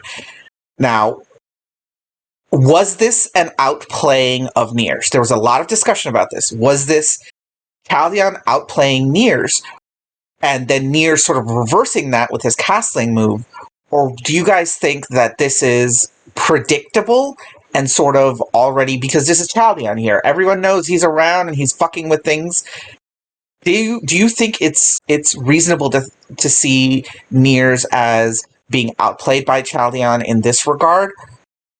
And as an addendum to that, we also see that Bellavere plays both sides of the aisle. She's getting paid by Chaldeon to do this. She reveals she's the one, I honestly believe she's the one who created the whatever working they're using to make the Daemon of Luck. She's now turning that around and offering them her skills so that she can go after Mersha. She's just doing all of these things. All of this is happening. Do you think Chaldeon predicted it? What was your reaction to his play? Do you think Niers was accurately depicted in his being surprised by this and his playback? What did you guys think of that? So yeah, it's essentially that's happening at the same time. So I don't even think it's necessarily one or the other questions. I think it's both. These scenes are simultaneous. Chaldeon, or the reaction that was causing all this stir is again Niers getting pulled across. So I'm going to read these quickly. I'm glad that you wanted to add that. I think that is entirely fitting. Tomi is saying, I admire Chaldeon's competency. He is clearly cunning and amazing at scheming, at being a strategist, but I still want to smack him. I'm going to read Lynette's comment because they had a comment and didn't ask to chime in. I'm really happy with the way Niers is returning the surprise. Chaldeon is expecting the Titan to not be present. He is not expecting a high-level strategist with Perorn skills. Instead, 3,000 centaurs on a grassy plain. Niers' skill is not going to just mitigate the crippling effect of his loss back to Balaros, but it's also going to be a huge middle finger back to Chaldeon. So again, Brack is also mentioning that they mentioned a microdose of the Signum. So again, last Signum thing there, a duration could differ with dose, and Lynette was thanking them for that. Brack is also saying Lucky Stitch Witch could be interesting. So if she had actually used the demon or had taken that to her advantage since she had created it, which is the theory that Oshi was advancing there. And Ancient Fog is making a joke about the famous wardrobe that you need for which is apparently the small nuts do not run in the family, talking about Chaldeon being the grandpa of Onieva / Salus, which again nuts are included. in the box. So we have our first two people who are wanting to chime in. I think Asteria had started us off on this with the with their initial comment. So I will let Mr. Wiggles had hit the add button first. I'm going to let Mr. Wiggles chime in. Mr. Wiggles, are you good to go? Oh, I thought you said Asteria first. What was I going to say? Oh yeah, the whole Niers being sent to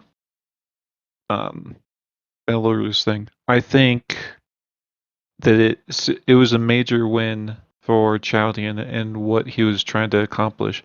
Like Perorn is not comparable to Niers in how good of a strategist she is. She did get however many troops to go with her, but she exchanged that for an equal amount of troops from the Goblin tribe. So she works better in a open plains environment compared to what she was doing in a siege. So she might have more skills at that time, but she doesn't completely counteract Zur's very big, very powerful trump card, which is the Daemon of Luck. And because of that, Niers being off the board here is a much bigger blow to it's a much bigger blow to the Fellowship and the Doombearer side of the Null conflict because they have Dragiel and the Drakes coming. They have Zur on one side with the Daemon of Luck, which they have no counter to anymore with Niers gone. So his disappear. Oh, and they have Belavir giving discounted deals to Zur and his tribe just despite Mersha. So without Niers being there and with a weaker strategist and Perorn being teleported there, it's a huge blow to their chances to have this come out relatively unscathed. Like I never thought they would be unscathed from this, but I think it's setting it up for a much bloodier battle than what we had before. Two very quick points here. So and then because we have a lot of comments coming in, mostly about all the stuff that we had not been able to get to. There's a lot of emotional moments here. We had not even had a chance to really talk about Path or Paith or about the real Frailing struggle at the end and the United Nations. Pretty much any of that. So again, a lot of the plot related things we weren't able to get to. That's part of why Oshi had the comment about Chaldean's effect on the plot going forward. So appreciate those comments, and these are all things that we'll try and address in further discussions this week. Fortunately, we have a month upcoming to do talking, so I know that we're gonna try and go back. Let me respond.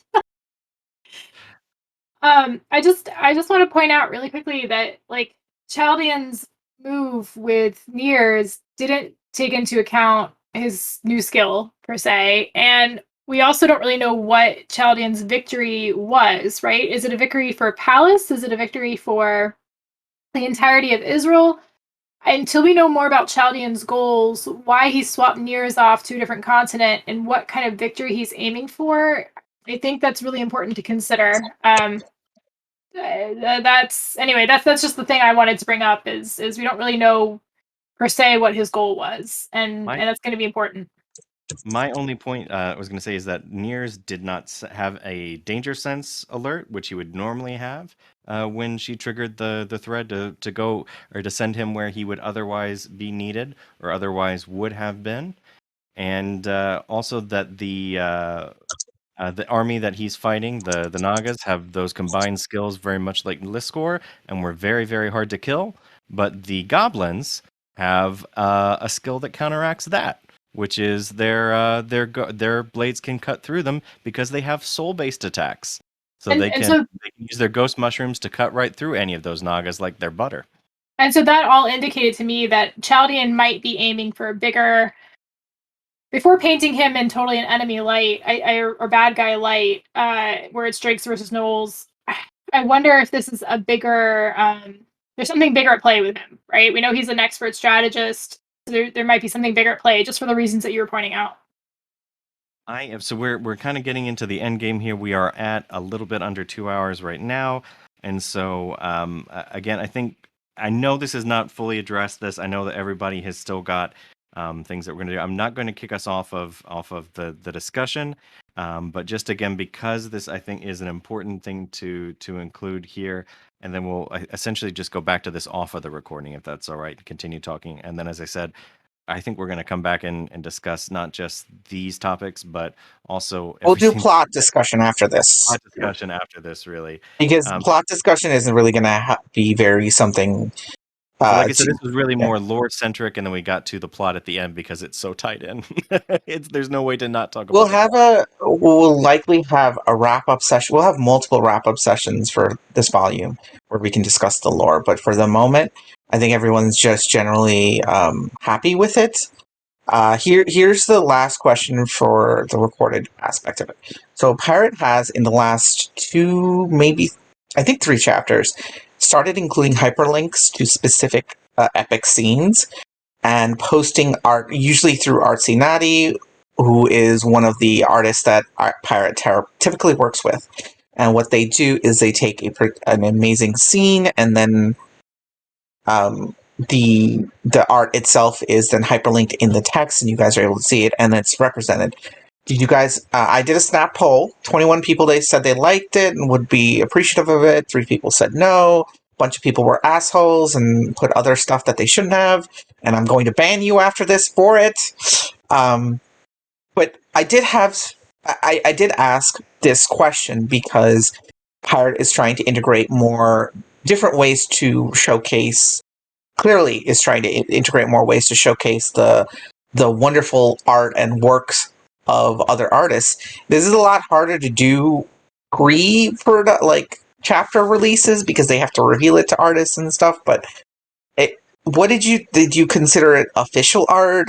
What kind of definition? And if you didn't like it too much, it's okay. Just give us a reason why. Maybe it can be addressed. Whatever your objection to hyperlinking the art might be. And then just a general addendum, just try and keep, we really appreciate the feedback and keep it. So this is the kind of the fun thing about these chats is that Pirate kind of listens in occasionally. I can't promise that they always listen, but this is something that's directed to hopefully them actually using this for useful feedback on if this feature is going to continue. So please keep it respectful and please chime in because this could really end up being something that is useful for Pirate and hopefully useful for TWI in general for the story. Cosmic Chaos has a response about answering no, that they didn't like them. They said, I like them, but I've seen a few people confused and thinking the hyperlinks are special words like has been done across the story, like the different colored text. So for that reason, I voted no. And I think Solascriber agrees with that statement. Dunkey says, I think the hyperlink art is a cool thing for a climactic time like this, but you can't exactly do it during normal chapter schedules with streams and stuff. Trustworthy Sean says, the art has been incredible. I didn't realize they were hyperlinks at first, but the moments that have been illustrated have been moments that deserve to be illustrated, and the art is phenomenal. Asteria says, I would like to see the art embedded in the chapter. It helps immersion rather than having to click to see the art and then click back. God and the Snake says, I like the art, but I got a little annoyed that when I click on the link by default, it doesn't open a new tab, but overwrites the current one. I don't know if that's everyone or just my settings, though. Throws me off my pace. Tomeo says, I personally love this feature. I love how Pirate is playing with new and creative ways to add to the story. I think Asteria says, I would love to see more music. I like that. I would actually like to know kind of just every once in a while Pirate drops a playlist of this is what I was listening to while I was thinking of this scene. That'd be great. There's a couple of people who said they didn't like it, but they don't want to say they didn't like it. And out of respect for that, I'm not going to say their name. A couple of people missed it. They saw the link for the monster, but not of anything else. Wait, which monster? What monster is this? The Time Devourer, probably. One of the early scene walkers. Was that also in this chapter? No, it was in the first chapter of this whole month. We've had a couple of chapters now where the links have been a thing. Well, yeah. Scene walker. Solascriber says, I like the art, but I'm curious how canon the art is, as it now shows a picture to mind instead of letting the words speak for themselves. I still voted yes because I like the hyperlinked art, but it's hard to balance the imagery of the writing with the art, but they can complement one another. Rosie says this is literally the first I've heard of it, haha, but I'm so bad at noticing the links/hidden stuff. I still like it. Comrade Burb is saying it's kind of a weird thing like the invisible text where important things are literally hidden from the reader. That's again, no, we're not trying to comment on these contexts because we want this. I mean, this is feedback in the pure form. Just going to say, I don't know if that's 100% the same just because you had to actively seek out the hidden text or you had to be aware that it's there. But the hyperlinks are just at these images are at the end for the art chapter. So Yeah. you're not aware that that it's a hyperlink until you click on it, but we can clarify that. So if that's the nature of the feedback, saying you just prefer to know that it's going to take you to that section, then that's pretty useful. If you didn't like the surprise of clicking on it and being redirected, then that's also useful. So again, just keep in mind that because we're trying to make sure that Pirate knows that this feedback's a part of this discussion, that they can go back and listen and hopefully implement some changes. So if you have any ideas as how do you think this could be improved, that's exactly the type of thing that we'd like to hear. There's a couple of responses here that are giving some suggestions. And to respond to Perv, none of this stuff is necessary for the chapters itself. You can skip all of it. Even the hidden stuff was never really like plot specific. It gave color to the content that was happening, but it never really like took over. The rat POVs, for example, weren't gonna like break the bank and change the world. They didn't reveal anything. The art here in this case is designed to integrate something that's being done that Pirate is likely paying for. I don't even know if they're paying for this, but they're producing this art to give a visual cue to you guys of these really important themes, and I think that's a wonderful way of doing it, personally. But sorry, go ahead. Technical feedback from Eduron. I am not a fan of the link because I can only read the Wandering In with text-to-speech, and so I miss all of it. That's fair. In fact, and hey, text-to-speech shout out because I am one of those text-to-speech people, or at least that's how I first experienced Wandering In. And Same. So just a shout out there. There's actually a really nice process on Reddit where volunteers describe the artwork or any kind of images. So with text to speech, it might be, I don't know how they'd manage this, but looking at a possibility where if you have those hyperlinks, there's just a short few word description of what the image looks like. That might be helpful. This is me chiming in with accessibility reasons because that's what Rosie is highlighting there. If we can find a way to have these hyperlinks go back to a text description of what is to a section that describes what's in the image, then that might actually help people who are doing this for accessibility reasons. So that's something that might be worth following up on, and so I will leave that comment there. Because we do want this to be accessible, and it's nice to hear that people are enjoying it in different ways, and that we have a diverse community here, and people experience TWI in different ways. So thank you for sharing that. That's really important. Just a few more here. That was my phone reminding me that we are after the 2-hour mark. So you just kind of let these final kind of comments come in here because again, we do really appreciate this useful feedback. In fact, Lynette is actually chiming in here saying, "I'm going to be a negative Nancy. The chapter is already a text description. Don't hate me. I don't hate you, Lynette." And DM Craft saying essentially, yes, the description of the image is the chapter's text. So like I said, this is the end of a 2-hour discussion. My comment may not have been the most useful. It's okay. That's part of why I'm leaving it there. But yeah, so just if there's a more elegant way of phrasing Wrap it up, Blues. So we're wrapping it up. The hooks are out for us. I'm getting pulled and devoured by the seam walker that is eating time because 2 hours is a very long discussion already, and we are going to continue after this. If Lynette, if you don't mind doing the honors here and disinviting Craig, this is gonna wrap up. Everyone is more than welcome to stay to continue discussing. We're gonna try and actually just probably talk about plot and all these things that we missed talking about because we were focused on the lore side of things. Again, this was a chunky chapter, 140 like type pages or something like that, because we were at 37,000 words. So yeah, just Mhm. ridiculously rich chapter. So much to talk about, and appreciate everybody who came for this discussion. You can go ahead and hit that space bar or hit that @to All let right. Craig get Thank out you of. so much.